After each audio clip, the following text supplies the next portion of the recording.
Nous avons beaucoup d'absents ce soir, il y a beaucoup de procurations. Donc notre collègue Isabelle Pasteur va procéder à l'appel. Et Mario Luchas sera le secrétaire de séance. Et je vous propose de nommer Johan Lavier en secrétaire suppléant. Il n'y a pas de désaccord sur ces deux propositions. Je n'en vois pas, donc c'est adopté. Alors, Rémi Déton. Présent. Isabelle Pasteur. Moulay-Gélal. Présent. Catherine Gauzy. Présent. Philippe Schmitt. Présent. Sandrine Mutin. Mario Luchin. Présent. Patricia Bonneau, excusez, pouvoir à Valentin Niaourou. Valentin Niaourou. Kerabouziane Laroussi, excusez, pouvoir à Véronique Bachelard. Kamaï Souvent-Lassi. Annette Malaclet, excusez, pouvoir à Sophie Pantier. Saturnin Aounou. Denis Reuet, excusez, pouvoir à Saturnin Aounou. Evelyne Préoni Vincent, excusez, pouvoir à Isabelle Pasteur. Sylvain Boulogne, excusez, pouvoir à Moulay-Gélal. Isha Melcret. Véronique Bachelard. Céline Froiduro. Sophie Pantier. Moussa Bamba, excusez, pouvoir à Kamaï Souvent-Lassi. Noélie Bengeli, excusez, pouvoir à Catherine Gauzy. Joseph Thomas. Naïma Comblonge, excusez, pouvoir à Sébastien Canquer. Benoît Milot, excusez, pouvoir à Virginie Dos Santos. Virginie Dos Santos. Sébastien Canquer. Raymond Minguet, excusez, pouvoir à Gérard Desclas. Gérard Desclas. Eh ben, le quorum étant atteint, nous pouvons valablement délibérer. Merci. Et je vous propose donc de passer. Alors, c'est pour Mario. Et le rapport.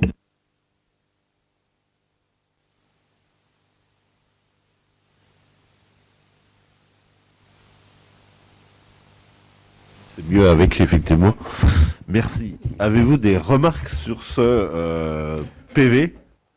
A priori, ça a été vu conjointement. Donc, je soumets à votre approbation, qui est d'avis de voter contre, de s'abstenir. Donc, adopté à l'unanimité. Je vous remercie. Rapport numéro 2, c'est le rapport sur les actions entreprises à la suite des observations de la Chambre régionale des comptes.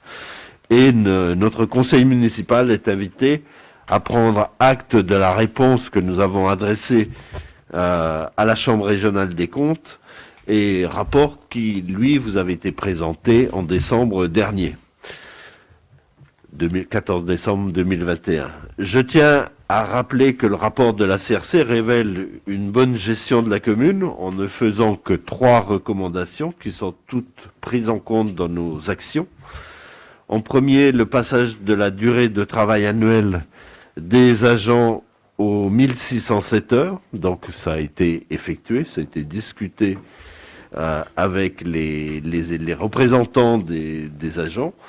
La commune a mis fin aux situations irrégulières d'attribution de NBI signalées par la CRC, en soulignant néanmoins le flou juridique pour la mise en œuvre des différents types de NBI, et l'importance de la jurisprudence dans ce domaine, et notamment démontre la difficulté de cette NBI. Enfin, l'inventaire physique et comptable des biens de la commune a été amorcé.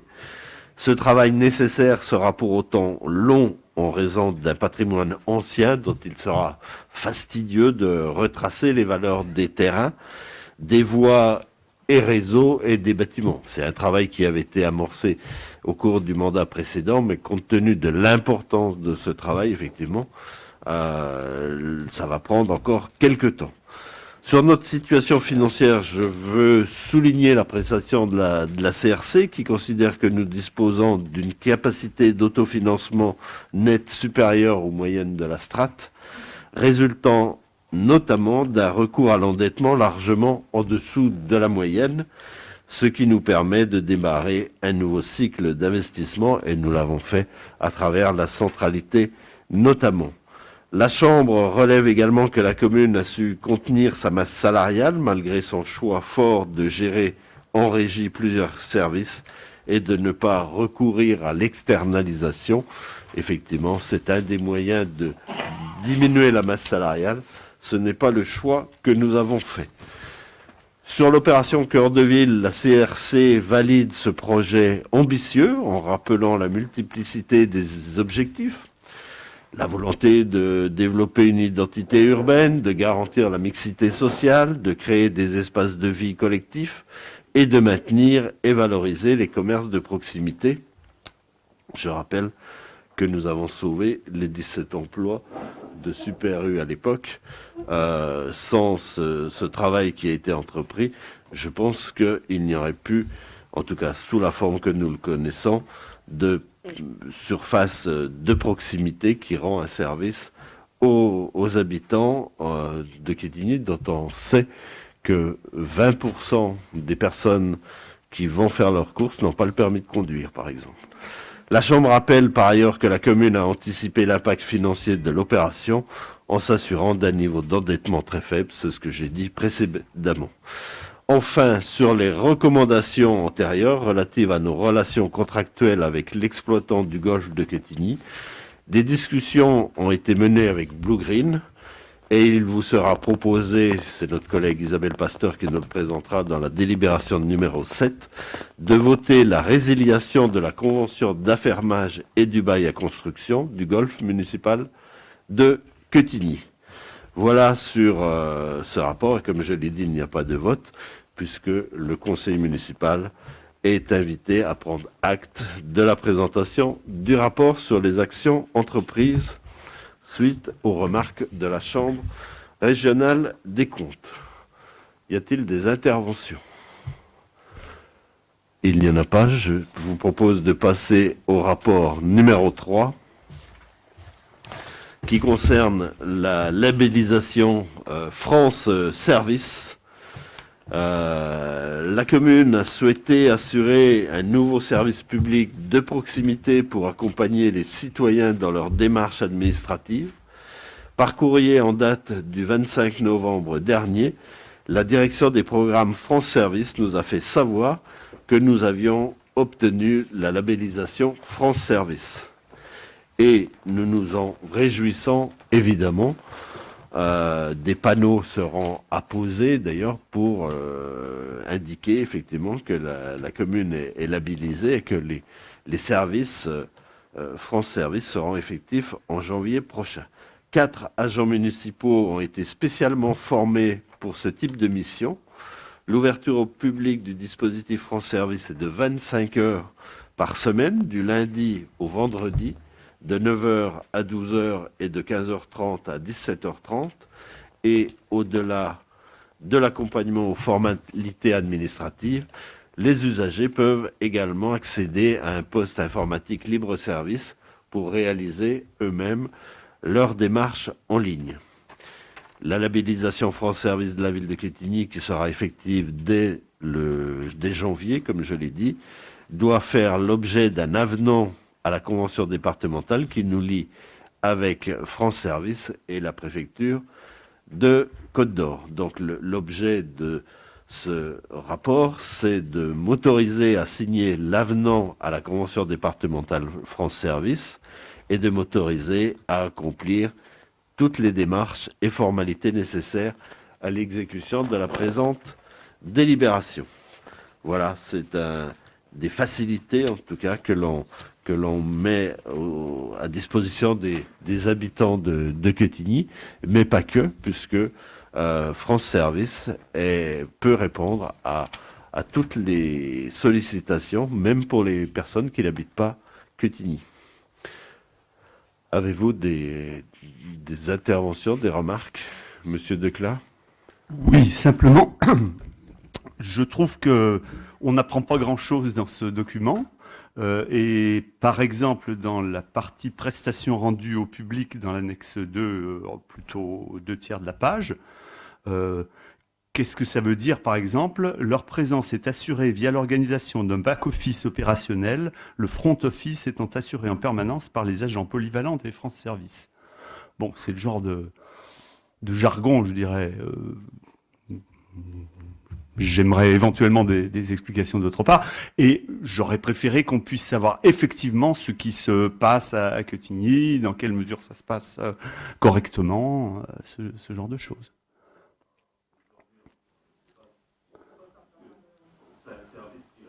En place le 2 janvier. Oui.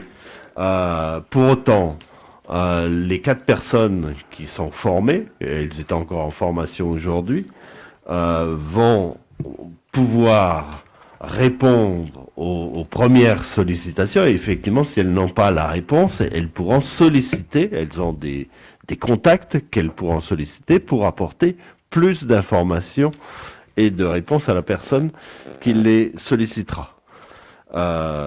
Donc il y a rien de flou et pour autant aujourd'hui c'est très difficile de dire quelle est la nature et l'importance des sollicitations sur comme vous avez pu voir les opérateurs qui sont sollicités. On retrouve la Poste. On peut penser que les Quetignois notamment s'ils veulent des renseignements à la Poste, ils iront plutôt à la Poste Place Centrale que à la mairie. Et ensuite, on peut imaginer que l'on aura des pics d'intervention comme sur au moment des déclarations d'impôts. Enfin voilà, c'est assez cyclique d'ailleurs. Aide aux déclarations d'impôts que l'on fait déjà aujourd'hui. Mais en tout cas, nous augmentons cette capacité de service en direction des Quetignois.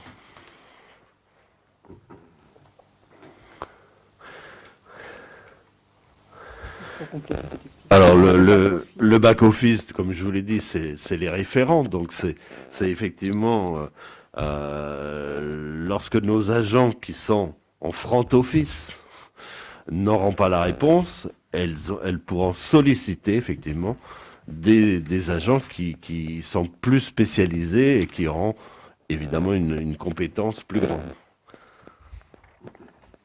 Mais les démarches, comme vous avez pu le voir, elles sont indiquées dans les compléments dans les rapports. Ça peut être la sollicitation de différents documents administratifs. Comme nous l'avons dit, c'est des bureaux qui sont identifiés de façon aussi à permettre cette tranquillité, bien sûr, puis cette confidentialité. Évidemment que les personnes ne seront pas renseignées au niveau de l'accueil ville de Quetigny. Et c'est pour ça d'ailleurs que, comme je vous l'ai dit, il y aura prochainement des panneaux qui indiqueront que France Service et nous avons conventionné avec France Service. D'autres interventions? Oui, Madame Dos Santos. Oui, Monsieur Desclarts. C'est juste une remarque. J'ai pas fait attention aux horaires que vous avez donnés. C'est du lundi au vendredi. C'est du lundi au vendredi. Donc il n'y a rien le samedi matin. Il n'y a rien le samedi matin, effectivement. Parce que je trouve l'idée bonne de rendre service aux habitants. C'est quand même surtout, comme vous le dites, au moment des déclarations d'impôts. Mais avec les horaires, en fait, ceux qui ont un petit travail, on peut pas venir se renseigner. Ah, il y a quand même... toujours le service des impôts, vous pouvez appeler. Oui, encore à des horaires où on travaille. Donc je trouve qu'un petit créneau le samedi matin aurait été... Après, ça peut être ouvert à la réflexion après, quoi. Oui, c'est des aménagements qui peuvent... C'est juste une remarque. Tout à fait, parce que comme je l'ai dit, n'ayant pas l'expérience des sollicitations, peut-être qu'il faudra ajuster, en plus ou en moins d'ailleurs. Ouais. S'il n'y a pas d'autres interventions, je soumets Monsieur Quinquer. Non, il y a juste une remarque à avoir l'expérience en fait des sollicitations. Donc on pourrait voir avec France Service, mais vous avez aussi des services de Pôle Emploi, un exemple qui accompagne là-dessus. Vous avez aussi des chefs captiques qui peuvent accompagner les personnes dans leur démarche aussi administrative, etc. Donc peut-être se rapprocher d'eux et de voir à peu près la demande, en fait, pour jauger un peu la demande et puis ajuster en fait le service. Parce que par expérience, c'est ce que je fais quasiment tous les jours perso. Vous avez en fait des demandes, je dirais, basiques, juste se connecter à Pôle Emploi ou au service Amélie. Et puis vous pouvez aussi avoir des demandes un peu plus particulières qui vont demander en fait des connaissances un peu plus, je dirais, juridiques ou des choses comme ça. Voilà, c'était juste peut-être se rapprocher avant de le lancer pour être sûr de bien répondre aux attentes des habitants et des demandeurs. Non, mais les personnes ont eu un nombre important de formations et elles seront tout à fait opérationnelles au mois de janvier. Il n'y a pas de problème. Et c'est vrai que pour une part, ça sera des sollicitations assez basiques pour autant. Voilà, je soumets à votre approbation qui est d'avis de voter contre, de s'abstenir, donc adopté à l'unanimité, je vous en remercie. Rapport numéro 4 qui concerne la SPLAD et c'est le rapport annuel de l'élu mandataire pour la période du 1er janvier au 31 décembre 2021. Et je laisse la parole à Madame Isabelle Pasteur. Alors, comme chaque année, et conformément aux dispositions du Code général des collectivités territoriales sur le contrôle analogue, le représentant permanent de la collectivité doit rendre compte de ses missions à l'Assemblée délibérante au moins une fois par an.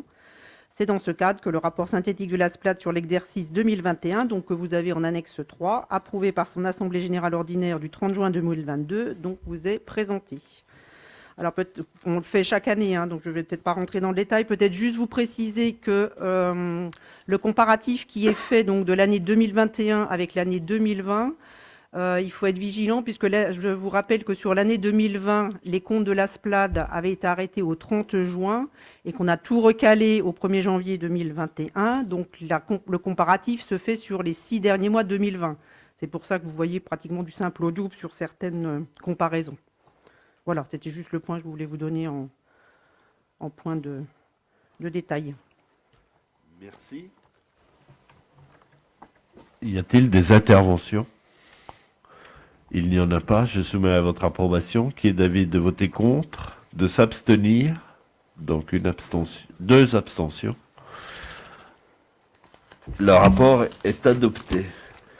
Rapport numéro 5, c'est l'avis sur les autorisations d'ouverture dominicale 2023 pour les commerces de détail employant des salariés.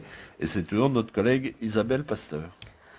Dans le cadre de la loi du 6 août 2015 qui prévoit que la structure intercommunale, à savoir Dijon Métropole, statue sur les demandes de dérogation au repos dominical, une concertation des représentants des pôles commerciaux a été organisée par la CCI Côte d'Or et les partenaires sociaux pour établir la liste des ouvertures dominicales 2023 qui vous est soumise à approbation.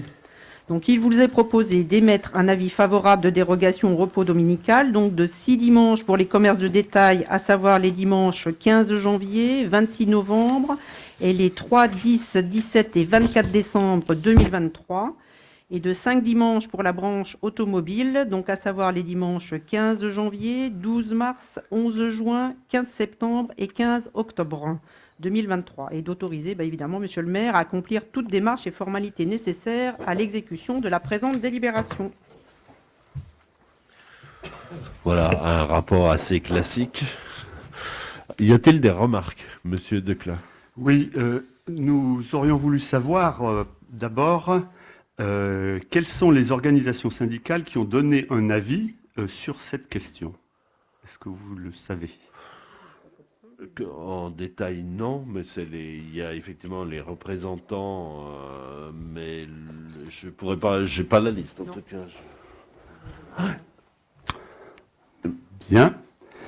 Nous voterons contre cette mesure et nous souhaitons faire une intervention à ce sujet. L'ouverture des magasins le dimanche, c'était l'obsession d'un certain président Sarkozy, entre autres pour aller décrocher 1% de croissance supplémentaire avec les dents. Ce ne fut pas celle du candidat Hollande qui déclarait en avril 2012, à la veille de l'élection présidentielle, « Le combat de 2012, c'est de préserver le principe du repos dominical, c'est-à-dire permettre aux travailleurs de consacrer un jour de la semaine à leur famille, au sport, à la culture, à la liberté. Et j'y veillerai. » Lille, 17 avril 2012. Déclaration que nous partageons sans réserve, mais dont l'effet ne dura que le temps d'une campagne. L'obsession de la croissance à tout prix reprit le dessus de plus belle, avec ses principaux ministres, messieurs Valls, Fabius et Macron. Pour juger de la validité d'une mesure, il est d'usage, par ces temps de pénurie énergétique et de poussée inflationniste, de faire la balance avantage-inconvénient. Côté avantage, nous reconnaissons volontiers que l'ouverture de certains magasins le dimanche en dehors bien entendu de ceux qui sont indispensables, permettent à certains travailleurs de s'approvisionner plus facilement. Côté inconvénient ou effet inutile. Les salariés, dans leur grande majorité, ne sont pas favorables au travail dominical et surtout s'ils risquent d'être concernés. Deuxièmement, la majorité de leurs syndicats s'y sont opposés. Troisièmement, c'est un facteur supplémentaire de déréglementation du travail. Ensuite, ce sont les grandes enseignes qui en sont les bénéficiaires parce qu'elles en ont les moyens au détriment du petit commerce de proximité. Ensuite, dans une société envahie par la surconsommation, où d'aucuns veulent remplacer la civilisation du loisir par celle du caddie, il est inutile d'en rajouter. D'un point de vue économique, le résultat est marginal ou nul et il ne crée pas d'emploi. Le pouvoir d'achat n'étant pas extensible, ce qui sera acheté le dimanche ne le sera pas les autres jours. Enfin, pendant qu'on ferme nos salles municipales partiellement ou totalement pour cause d'économie énergétique, on autorise certaines entreprises à ouvrir le dimanche. La non-ouverture de ces entreprises serait aussi une bonne occasion de participer à l'effort national. Au total, pour nous, il n'y a pas photo, nous ne voterons pas cette délibération. Merci. D'autres interventions? Il n'y en a pas. Je soumets à votre approbation qui est d'avis de voter contre. Donc 2 contre, de s'abstenir. Donc adopté. Je vous remercie. Rapport numéro 6. C'est notre collègue Isabelle Pasteur qui nous présente l'ouverture de crédit en investissement avant le vote du budget primitif qui aura lieu au printemps prochain. Le budget primitif 2023 sera proposé au vote du conseil municipal dans le courant du mois d'avril de l'année 2023. En conséquence, il est prévu d'adopter une délibération pour engager, liquider et mandater les dépenses d'investissement dans la limite du quart des crédits ouverts au budget de l'exercice précédent, donc comme prévu par les textes. Donc vous avez en annexe 3 ou 4 donc le récapitulatif donc à hauteur des crédits d'investissement que l'on peut ouvrir. Bon, je dirais c'est classique, hein, on a déjà fait ce type d'opération en 2020. Je ne sais pas si vous avez des questions sur le sujet, mais bon, c'est tout à fait, je dirais, classique comme délibération. Des remarques? Il n'y en a pas. Je soumets. Mesure technique pour laquelle on votera.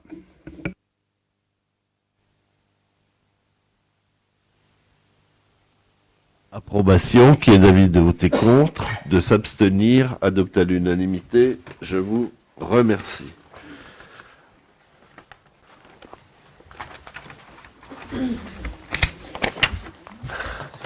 Rapport numéro 7, nous en avons fait allusion lors du rapport qui concernait la CRC, et c'est la résiliation de la convention d'affermage et du bail à construction du golf municipal de Quetigny, et c'est toujours notre collègue Isabelle Pasteur.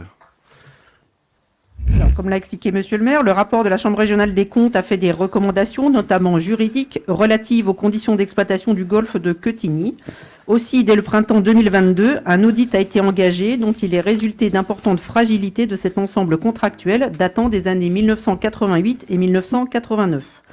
La résiliation pour motif d'intérêt général de cet ensemble contractuel peut être poursuivie dès lors que la durée de celui-ci est de 45 années. Cette résiliation, outre le fait d'engendrer une remise à plat de nos relations contractuelles avec l'exploitant du golfe, visera également à la modernisation nécessaire de l'équipement golfique et de son adaptation aux évolutions du service public. Un effet différé est nécessaire afin de mettre en place un nouveau mode de gestion tout en garantissant la continuité du service public. Il est ainsi proposé de prononcer la résiliation avec effet au 31 décembre 2023, délai suffisant pour mettre en place le nouveau mode de gestion dans de bonnes conditions et qui permettra une clôture aisée des comptes en faisant coïncider exploitation et année civile. Parallèlement, nous avons engagé une réflexion sur le futur mode de gestion de cet équipement structurant à l'échelle communale. Le conseil municipal sera donc ultérieurement saisi pour choisir le futur mode de gestion une fois cette réflexion aboutie. Il vous est donc proposé d'autoriser la résiliation de la convention d'affermage signée le 12 décembre 89 et le bail à construction signé le 7 octobre 88 relatif au golf Quetigny-Grand-Dijon, donc qui seront résiliés avec effet différé au 31 décembre 2023, et d'autoriser Monsieur le maire à mener toute négociation avec l'exploitant actuel du complexe golfique aux fins d'arrêter précisément les modalités financières de la résiliation, à signer tous les actes afférents et à engager toutes les démarches nécessaires à l'exécution de la présente délibération. Voilà, le golfe de Quetigny, c'est 60 hectares d'espace vert. C'est une richesse que nous mettons sans doute pas assez en valeur. Y a-t-il des interventions? Monsieur Decla? Oui, une intervention affirmant d'abord que nous voterons l'arrêt de la résiliation, plus précisément, de cette convention. Ça nous paraît nécessaire suite aux remarques, entre autres, de la Chambre régionale des comptes. Mais nous regrettons que ça soit exclusivement dans le domaine de la gestion, je ne sais pas jusqu'où il faut trouver les limites de ce terme, que des mesures seront prises. Nous aurions aimé, et M. Maguet l'a fait remarquer en commission, m'a-t-il dit, on pourrait imaginer éventuellement d'autres activités sur ce terrain. Le golf, c'est bien, c'est quand même un sport qui n'est pas pratiqué par énormément de monde. Il serait possible d'envisager d'en faire un espace extérieur d'accueil pour d'autres activités. Et nous souhaiterions que cette hypothèse soit envisagée. Sur le principe, c'est le groupe de travail qui travaillera justement sur ce nouveau projet pourra l'intégrer dans la démarche. Il n'y a pas de problème. Oui. Aujourd'hui, là, on peut dire que la page est blanche. Après, on va vite voir qu'il y a des contraintes spatiales, de compatibilité et autres, et financières aussi, bien sûr. Mais ça mérite d'être essayé. Ok. S'il n'y a pas d'autres interventions, je soumets à votre approbation qui est d'avis de voter contre, de s'abstenir, adopté à l'unanimité. Je vous remercie. Le rapport numéro 8, justement, Isabelle va nous parler des tarifs du golf pour 2023. Tout à fait. Comme chaque année, et après échange avec l'exploitant du golf, il est proposé donc au conseil municipal d'approuver les tarifs applicables pour 2023. À noter que les tarifs préférentiels pour les Quétinois seront reconduits et que des formules spécifiques sont ouvertes aux habitants. Et aussi, le gestionnaire du golf propose de nombreuses réductions et offres promotionnelles tout au courant de l'année. Voilà. On le vote aussi chaque année. Merci. Des interventions? Je n'en vois pas. Je soumets à votre approbation qui est d'avis de voter contre, de s'abstenir, donc adopté à l'unanimité. Je vous remercie. Rapport numéro 9, les tarifs 2023 pour la restauration scolaire, l'accueil périscolaire, le centre de loisirs et l'accueil jeune. Isabelle. C'est toujours moi. Alors, comme chaque année, donc, il vous est proposé d'adopter les tarifs applicables en 2023 pour la restauration scolaire et l'accueil périscolaire, les activités extrascolaires et les accueils jeunes. Et donc, ces tarifs 2023 seront inchangés par rapport à ceux de 2022. S'agissant de ces tarifs, donc une refonte des modalités de calcul sera appliquée à partir de septembre 2023 dans le cadre de la réforme imposée par la CAF, puisqu'il y aura une prise en compte au niveau du quotient familial. Je tiens d'ailleurs à rappeler ici que malgré l'actualité de la rentrée 2022, marquée par l'augmentation des tarifs des restaurations scolaires dans de nombreuses communes, ou la recherche d'économie des collectivités sur le prix des repas scolaires pouvant conduire à une baisse de la qualité et de la quantité, notre partenariat fructueux avec l'entreprise d'insertion DESI nous permet de maintenir un prix bas et des repas de qualité. Nos restaurations scolaires servent 50% de produits de qualité durable, dont au moins 20% des produits issus de l'agriculture biologique, du pain avec de la farine locale et bio, au moins une fois par semaine, un menu entier avec des produits bénéficiant de signes officiels d'identification de la qualité de l'origine. Il faut également souligner la politique tarifaire engagée et solidaire de la ville. À titre d'exemple, un repas à la restauration scolaire au tarif plancher est facturé à 1,14 €. La commune met également en place des aides financières supplémentaires pour les familles sans ressources. Entre 400 et 500 repas sont consommés chaque jour sur les 5 restaurants scolaires. 45 agents de restauration scolaire et d'animation sont présents au quotidien. Enfin, la commune assure des accueils périscolaires sur l'ensemble de ses sites avec également des tarifs solidaires. Soulignons également l'accueil proposé aux jeunes en pleine expansion ces dernières années et la reprise des séjours à la fin de la crise du Covid. Merci.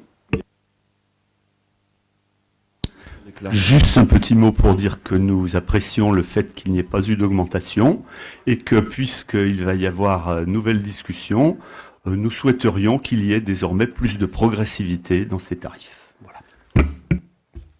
C'est un travail qui sera entrepris dans les commissions. Monsieur Quinquer. Non, c'est juste une petite remarque parce que jusqu'à maintenant, on avait toujours voté contre puisque vous aviez toujours augmenté les tarifs, même ne serait-ce que d'1%. Et aujourd'hui, ben, forcément, ça sera marqué d'une pierre blanche. On va voter pour, il n'y a pas d'augmentation. Donc, félicitations, bravo. Surtout après tout ce petit laïus, je dirais, publicitaire, marketing. Voilà, on est tout à fait d'accord avec vous pour la première fois. Ben, Monsieur Quinquer, je vais vous dire qu'une fois de plus, vous ne connaissez pas vos dossiers parce que la restauration scolaire n'a pas été augmentée depuis plusieurs années. Et je vous invite à vous renseigner auprès de Moulay Gélal, l'adjoint en charge. Donc, regardez un peu plus vos dossiers pour dire la vérité. Et à force de dire ce qui n'est pas vrai, ça ne vaut pas vérité.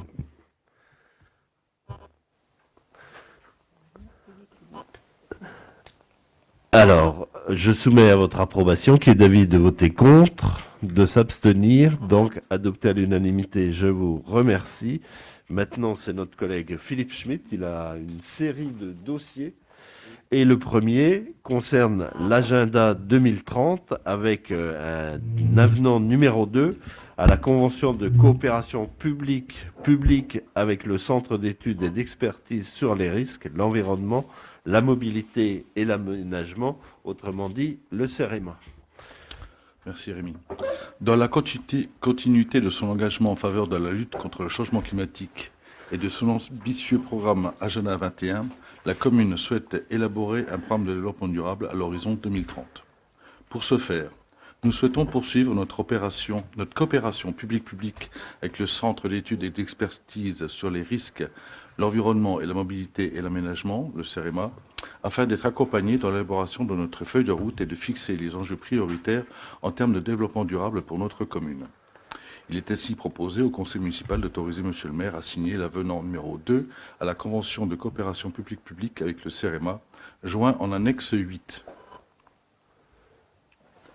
Avez-vous des questions ? Je n'en vois pas, donc je soumets tout de suite à votre approbation qui est d'avis de voter contre, de s'abstenir, donc adopté à l'unanimité. Je vous remercie. Rapport numéro 11. C'est la cession des bâtiments situés 1 allée des Ombrages au conseil départemental de la Côte d'Or, pour lequel vous aviez eu un mail, puisque les copier-coller sont quelquefois aujourd'hui malheureux, et la SPLAD n'a rien à voir dans cette affaire.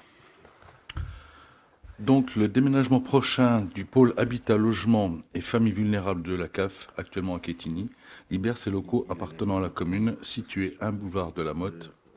Le département a fait connaître auprès de nos services son intérêt pour y regrouper les services de l'État Solidarité, de l'espace Solidarité Côte d'Or. L'intérêt pour la commune est triple. Renforcer l'accueil des Quétinois par des services Solidarité du département aux côtés de notre service Solidarité, de rationaliser notre foncier et évidemment un intérêt financier.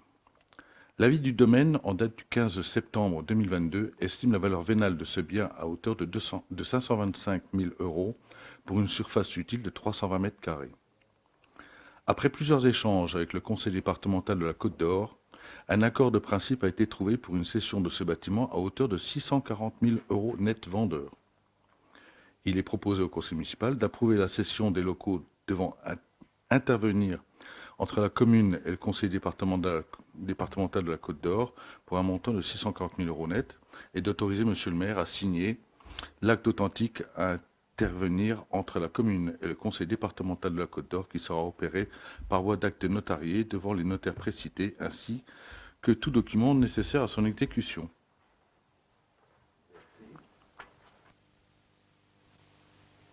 Des interventions, Monsieur Declat?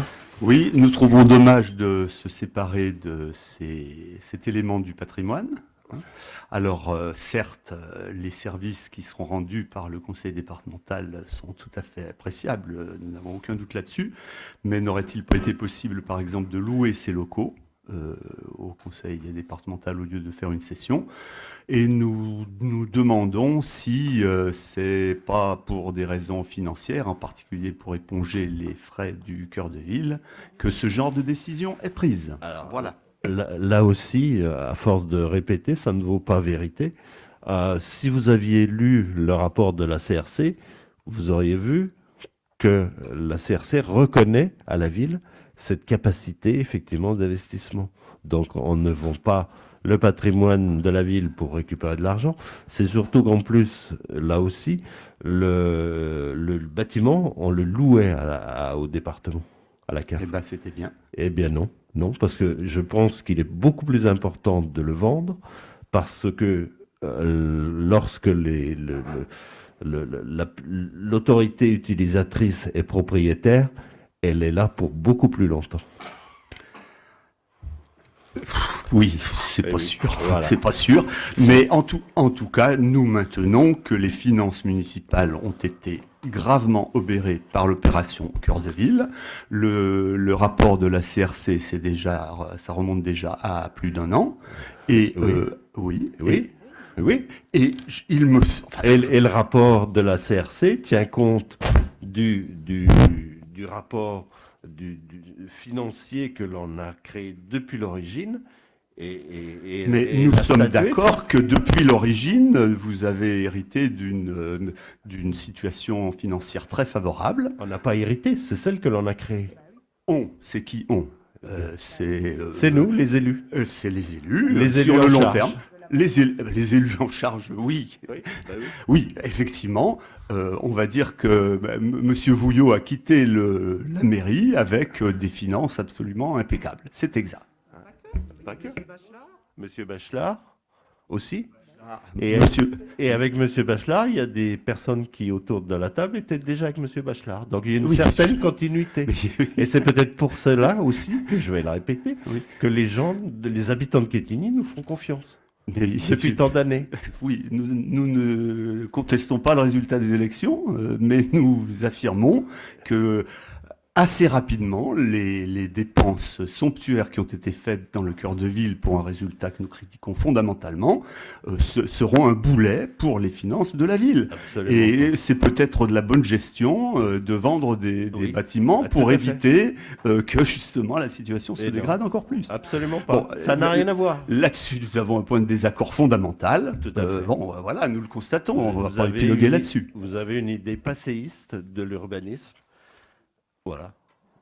Alors, Allez, nous en reparlerons très bientôt dans une de nos publications que vous connaissez. Voilà. Oui, bien sûr, mais c'est pareil, hein, vos publications ne valent pas vérité. Et Pas je crois avoir la vérité infuse, mais c'est un point fort de notre positionnement politique. Il faut bien accepter qu'une partie des Quetignois le partagent, et il faut bien accepter qu'on puisse contester ces choix qui ne nous paraissent pas en harmonie avec ceux de la municipalité, Raymond, Vouillot, etc. Passéiste. Ah, Allez, on arrête. c'est nous qui On sommes continue, passéistes on ou c'est continue. Monsieur Bouillot Il n'y a pas d'autre intervention, je soumets à votre approbation. Qui est d'avis de voter contre, de s'abstenir? 2 abstentions. Donc, rapport. Non, mais c'était contre. Il faut être un peu plus rapide alors. D'accord. C'est contre. 2 contre. Ce qui ne changera rien, mais c'est 2. Il me semble que c'est relativement cohérent avec mon discours. Désolé d'avoir eu une seconde de délai. Je suis un petit débutant, un petit bisu, vous m'excuserez. Et puis, dans l'ordre, on ne prend pas la parole. Je donne la parole pour que chacun puisse intervenir. Le rapport numéro 12, cession de droit à bail à construction, donc c'est la parcelle cadastrée AP 130, cession d'un garage aux 2 rues du Midi, une opération que vous connaissez bien puisque nous sommes intervenus effectivement pour le même procédé. C'est toujours notre collègue Philippe Schmitt qui présente ce rapport numéro 12.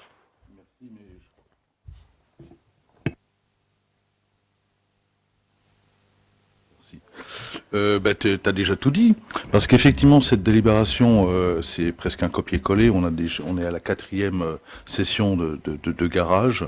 Donc, cette fois-ci, c'est donc aux 2 rues du Midi, et c'est une opération qui se fait entre Madame et Monsieur Carizet, qui donc vendent à Madame Véraud. Voilà, donc, il est conseillé au conseil municipal d'accepter la cession du droit au bail à construction de la parcelle référencée AP 130, de décharger de toute obligation les cédants, monsieur et madame Carizet, et d'accepter madame Véraud, cessionnaire, comme nouveau contractant, et d'autoriser monsieur le maire à intervenir à l'acte qui sera opéré par voie d'acte notarié par devant l'étude Jouffroy et Phileas, notaire associé à Dijon, ainsi qu'à signer tout document nécessaire à son exécution. Merci. Pas d'intervention. Je soumets à votre approbation qui est d'avis de voter contre, de s'abstenir. Donc, rapport adopté. Je vous remercie. Projet numéro 13, donc c'est pas rapport numéro 13, et c'est le projet Cœur de Ville. Et c'est la cession à la Splade de l'ancien corps de ferme situé au 5 avenue du Cromois. C'est toujours notre collègue Philippe Schmitt. Dans la poursuite du projet Cœur de Ville, la commune souhaite confier à la Splade l'ancien corps de ferme situé 5 avenue du Cromois, dit ferme brûlée, afin de réaliser en son nom la cession du bâtiment et l'aménagement des abords immédiats. Cette cession, à l'euro symbolique, permettra d'intégrer le prix de la revente dans l'opération financière Cœur de Ville au crédit de la commune. À noter que la volonté de la municipalité est de préserver la coque du bâtiment et devrait à nouveau se prononcer lors de la cession du bâtiment à l'acheteur. Des échanges ont lieu actuellement avec des professionnels de la santé de la femme. Il est ainsi proposé au conseil municipal d'accepter la cession de la propriété référencée ci-dessus, devant intervenir entre la commune et la Splade à l'euro symbolique, et d'autoriser monsieur le maire à signer l'acte authentique à intervenir entre la commune et la Splade, qui sera opéré par voie d'acte notarié, ainsi que tout document nécessaire à son exécution. Merci. Y a-t-il des interventions? Il n'y en a pas? Si. Ah, ça m'aurait tenu. Oui, écoutez, je suis tout seul aujourd'hui. Hein. Oui, c'est vrai. Oui. Bon, alors ce problème a été abordé dans 2 commissions, semble-t-il. Le problème, là, c'est qu'on n'a pas beaucoup de précisions sur ce qui sera fait de ce local. Nous souhaitions qu'il soit plutôt un équipement culturel.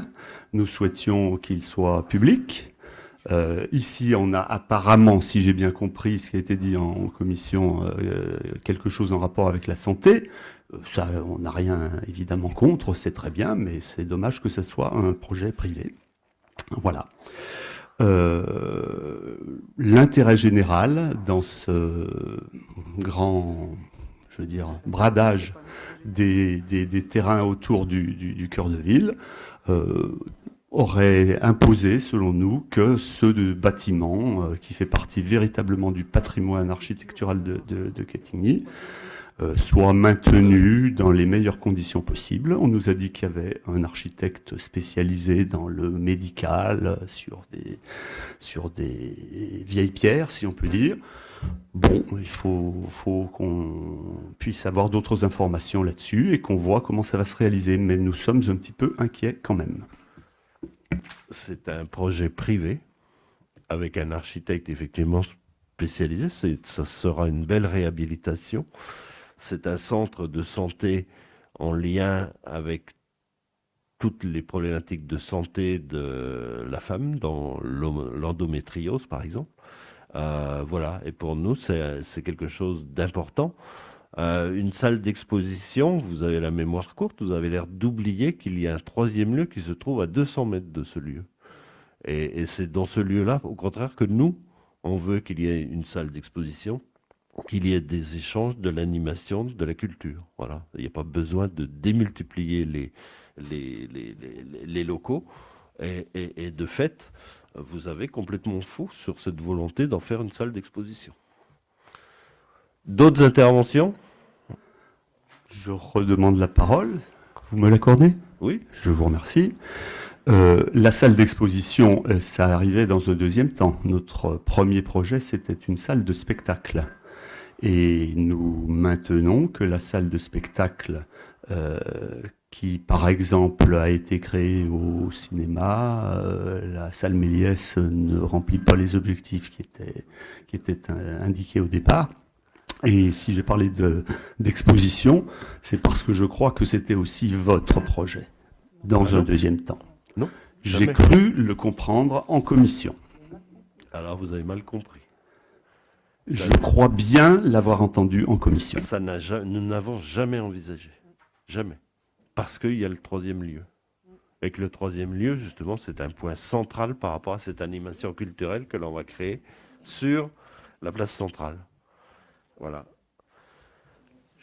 Donc, je soumets à votre approbation, qui est d'avis de voter contre. Donc, un contre, on s'en rappellera. Deux contre, pardon. Et Pas de santé pour la femme.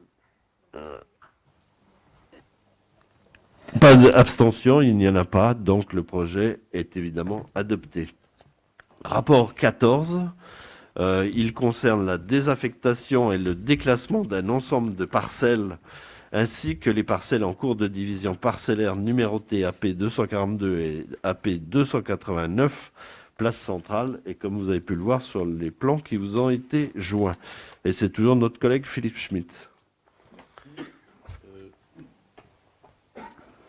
Lors de la construction des logements de la place centrale dans les années 70, les espaces extérieurs ont été aménagés de sorte à être conservés dans le domaine public de la commune. Ils étaient à l'origine destinés à accueillir des espaces de loisirs. Depuis plusieurs décennies, les usages privatifs de ces parcelles se sont intensifiés, favorisés entre autres par le développement de la végétation périphérique, formant progressivement des clôtures. Une cinquantaine de terrasses ont ainsi progressivement été créées sans autorisation de la municipalité. Au terme de négociations engagées depuis 2020, la majorité des occupants se sont prononcés pour une acquisition des dites parcelles, identifiées dans le plan qui a été joint en annexe 13, donc qui concerne les parcelles AP 203-205, ainsi que celles en cours de création dans les projets de numérotation AP 242 à AP 289. Pour rappel, avant de procéder à la cession des parcelles cadastrées communales, il convient de désaffecter, puis de déclasser ces dernières. En effet, lorsqu'un bien n'est plus affecté au service public ou à l'usage direct du public, il ne relève plus du domaine public à compter de l'intervention de l'acte administratif constatant son déclassement. Donc, il vous est proposé de constater la désaffectation du domaine public des parcelles AP cadastrées AP 203 et 205, ainsi que les parcelles en cours de division dont le projet de numérotation est AP 242 à AP 289, justifié par la nécessité de vendre ces biens. D'autoriser le déclassement du domaine public des parcelles visées ci-dessus, d'autoriser monsieur le maire à prendre des mesures matérielles de désaffectation, de déclassement et à constater leur effectivité, et d'autoriser monsieur le maire à signer tous les actes liés au présent engagement. Dossier qui a été long à mettre en place en tout cas et qui prend forme en tout cas aujourd'hui. Y a-t-il des interventions? Je n'en vois pas. Je soumets à votre approbation, qui est d'avis de voter contre, de s'abstenir, adopter à l'unanimité. Je vous remercie. Rapport numéro 15, donc c'est les mêmes parcelles dont on a parlé. Et là, Philippe, tu veux les céder? Nous allons les céder. Oui. Moi, je ne prends aucune commission, rien. Ah bon? Oui, promis. Donc là, je vais pas lire la délibération, vous l'avez tous lu. Là, donc, sur cette délibération, on vend donc aux différents propriétaires ces parcelles. Le prix de vente est fixé à 22 € du mètre carré. Vous avez en annexe 4 la liste de tous les nouveaux propriétaires, ainsi que les montants suivant la surface qu'ils vont acquérir. Donc, il vous est proposé d'approuver la cession de l'ensemble des parcelles cadastrées identifiées en annexe 14, d'approuver la cession aux propriétaires identifiés ou tout autre propriétaire pouvant s'y substituer en cas de mutation des logements limitrophes, et d'autoriser, monsieur le maire, à signer les actes authentiques et tout autre acte à intervenir entre la commune, l'ensemble des usagers qui seront opérés par voie d'acte notarié devant les notaires précités, ainsi que tout document nécessaire à cette occasion. Voilà, comme l'a dit monsieur le maire, c'est une opération qui a duré plus de 2 ans, et moi je tiens à féliciter particulièrement 2 personnes qui ont travaillé sur ce dossier, Karima, c'est ça, c'est Karima, oui. Karima, et Lionel, qui ont fait un boulot remarquable. Je voulais les remercier pour le travail qu'ils ont fait. C'est tout plein de petites parcelles. Il a fallu contacter les gens. Il y a un vrai boulot qui a été... et tout le monde est heureux de pouvoir acquérir son petit bout de jardin, pour certains. Voilà. Les habitants des rez-de-chaussée s'étaient appropriés très justement ces parcelles. Et ce qu'il est important pour nous, c'est que d'un point de vue urbanistique, l'aspect qualité paysager de la place centrale perdure. Et c'est aussi l'objet, c'est pour cela qu'effectivement cette délibération est aussi importante, d'autant plus que la place centrale, elle est aujourd'hui beaucoup plus végétalisée qu'avant. Je soumets à votre approbation. Non, on ne va pas revenir, on ne va pas relancer le débat. Je soumets à votre approbation. C'était pour vous faire des compliments. Je regrette. Il est vrai que votre remarque sur la place centrale m'a fait un peu tiquer, mais j'avais prévu de dire que c'était bien pour les habitants et pour la commune. Voilà. Et ben voilà, donc c'est dit. Ben, écrivez-le dans votre prochain magazine. Tout de suite après l'article qui me concernera. Je soumets à votre approbation. Qui est d'avis de voter contre, de s'abstenir, donc adopter à l'unanimité. Je vous remercie. Rapport numéro 16, ce sont donc les modifications du tableau des emplois. Vous y retrouvez les créations et derrière les suppressions. Et comme vous avez pu voir, les créations, elles proviennent effectivement de promotions que certains ont eues. Si je veux faire un poste de brigadier chef principal que l'on crée, mais par exemple, on supprime un poste de brigadier, ça veut dire que la personne a eu une promotion. Et par rapport au tableau encadré, le temps de travail annuel de référence, le taux d'activité, c'est des modifications qui sont liées au nombre d'élèves, puisque là, nous sommes dans le cadre de l'école de musique, de danse et des arts. Voilà, avez-vous des questions, des remarques sur ce tableau? Il n'y en a pas. Je soumets donc à votre approbation, qui est d'avis de voter contre, de s'abstenir, donc adopté à l'unanimité. Je vous remercie. Rapport 17. C'est le compte-rendu technique et financier annuel d'exploitation du golf municipal pour l'année 2021. Et c'est notre collègue Valentin Niaourou qui le présente. Non, appuie. Voilà, c'est bon, c'est bon. Merci, monsieur le maire. Alors, le groupe Blue Green, en tant qu'exploitant du golf municipal, doit produire chaque année un rapport comportant notamment les comptes retraçant la totalité des opérations afférentes à l'exécution du contrat de concession et une analyse de la qualité des ouvrages ou des services. Lorsque la gestion d'un service public est concédée, ce rapport permet en outre aux autorités concédantes d'apprécier les conditions d'exécution du service public. L'article 1411-3 du Code général des collectivités territoriales, CGCT, dispose que, dès la communication du rapport mentionné à l'article L3131-5 du Code de la commande publique, son examen est mis à l'ordre du jour de la prochaine réunion de l'Assemblée délibérante qui en prend acte. Il est ainsi proposé au Conseil municipal de prendre acte, d'une part, de la communication du compte-rendu technique et financier d'exploitation annuelle du golf municipal Blue Green, joint à l'index 15, et d'autre part, de son examen.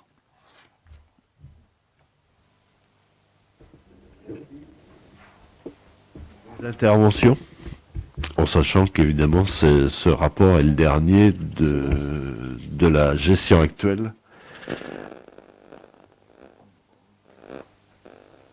Il n'y en a pas, donc je soumets à votre approbation. Non, c'était de prendre acte, donc d'ailleurs je ne le soumets pas à votre approbation. Et le rapport 18, c'est un avenant à la Convention de coopération culturelle 2019-2022 et au contrat de territoire lecture 2019-2022 pour le renouvellement d'une année. Et c'est notre collègue Sandrine Mutin qui nous le présente. Merci Rémi. La convention de coopération culturelle et le contrat territoire lecture signé entre le ministère de la Culture DRAC de Bourgogne-Franche-Comté, l'Éducation nationale avec le rectorat de l'Académie de Dijon, Dijon Métropole, les communes de Chenôve, Dijon, Longwy et Quetigny pour la période 2019-2022, traduit la volonté d'organiser une médiation culturelle et la définition d'une stratégie de développement de l'action culturelle pour et avec les habitants des quartiers politiques de la ville. Cela a notamment permis l'émergence de pratiques communes entre les bibliothèques municipales au sein de ces quartiers, de favoriser l'accès à la culture pour tous et de faciliter l'apprentissage de la lecture. L'avenant ainsi présenté permet la prolongation pour une année supplémentaire de cette convention de coopération culturelle. Il est proposé donc au Conseil municipal d'approuver les projets d'avenant à la Convention de coopération culturelle 2019-2022 et au contrat territoire lecture prévu pour l'année 2023 que vous trouverez en annexe 16 et 17, et d'autoriser Monsieur le maire à signer les 10 avenants ainsi que tout acte à intervenir pour l'application de ces décisions. Merci. Y a-t-il des interventions? Je n'en vois pas. Je soumets à votre approbation qui est d'avis de voter contre, de s'abstenir, donc adopté à l'unanimité. Je vous remercie. Ensuite, vous avez des informations, donc des mises à disposition de locaux. Vous avez un état récapitulatif annuel des indemnités des élus pour l'année 2022. Vous avez une présentation de l'avis du comité technique sur le rapport social unique. Voilà. Et puis, peut-être une information, enfin, en tout cas, nous le savons, l'actualité de la crise énergétique pèsera fortement sur les ménages cet hiver. Selon l'INSEE, le prix de l'énergie a augmenté de 28% depuis un an pour les ménages. Bien que le bouclier tarifaire ait pu la contenir pour certains ménages, les plus modestes sont les plus durement touchés par la crise énergétique et l'inflation généralisée qui en découle. C'est pourquoi, dès le conseil municipal de septembre, je vous annonçais que la majorité menait une réflexion sur la mise en place d'une aide énergie aux habitants de Quetigny. Notre volonté est de mettre en œuvre, dès le début de l'année 2023, un bonus énergie exceptionnel à destination des foyers modestes, en complément du chèque énergie de l'État. La commission Solidarité a été consultée le 23 novembre dernier sur plusieurs hypothèses de publics bénéficiaires. Le CA du CCAS a également été consulté la semaine dernière, c'était le 7 décembre dernier, et devrait voter demain en CA exceptionnel la mise en place de ce bonus énergie de la ville de Quetigny. Notre bonus énergie d'un montant maximum de 70 € bénéficiera à un public plus large que le chèque énergie de l'État afin de venir en aide aux travailleurs précaires et aux seniors isolés. Nous aiderons ainsi les habitants de Quetigny, qu'ils soient locataires ou propriétaires, avec un revenu fiscal de référence inférieur ou égal à 17 650 € par part fiscale. Notre bonus énergie viendra donc soit en complément du chèque énergie de l'État pour les foyers précaires qui en bénéficient. Le cumul des deux aides sera, lui, plafonné à 200 € maximum, soit en aide à des foyers au-dessus du seuil pour percevoir ce chèque énergie de l'État. En effet, nous allons jusqu'à 250 € au-dessus du seuil de revenu fiscal de référence du chèque énergie de l'État. Le budget total pour ce bonus énergie de la ville devra être affiné en fonction des demandes, mais devrait atteindre 60 000 €. C'est un effort considérable, C'est un effort considérable qu'il est essentiel de réaliser pour aider la population en ces temps de crise énergétique et en plein cœur de l'hiver. Dès que le CA du CCAS se sera prononcé, nous lancerons une vaste campagne de communication afin que toute personne pouvant bénéficier de ce chèque bonus énergie en ait connaissance. Et les services sont mobilisés effectivement pour aider les familles, en tout cas pour les informer et les aider à réaliser la demande. Voilà, il me paraissait important de vous annoncer en ce dernier conseil municipal de l'année cette aide importante et qui est mise en place compte tenu des conditions, effectivement, comme je l'ai dit, exceptionnelles de familles que l'on aide aujourd'hui. On voit que les aides alimentaires sont plus nombreuses aujourd'hui. Dans ces derniers temps, il y a davantage de sollicitations et nous allons continuer pour aider les plus fragiles. Voilà, sur cette aide. C'est le dernier conseil municipal de l'année. Aussi, je vous invite à partager le verre de fin d'année, d'autant plus que la famille Brûlé nous a fait... Donc la famille Brûlé, c'est la famille qui a donné le pressoir, qui a fait don du pressoir à la mairie de Quetigny et qui produit un crémant que je vous invite à venir déguster. Famille Brûlé, et j'aurais une pensée pour Pascal Brûlé, qui était également musicien, que vous pouviez voir lorsque la fanfare se produisait au Monument aux Morts, et qui est décédé la semaine dernière. Donc, néanmoins, pour ne pas alourdir, assombrir plus la soirée, je vous invite donc à partager ce verre de fin d'année en vous souhaitant de passer de bonnes fêtes de fin d'année et de revenir en début d'année. Nous aurons peut-être un conseil municipal en janvier, mais il n'est pas certain. Et sinon, le prochain sera en mars. Voilà, merci à vous.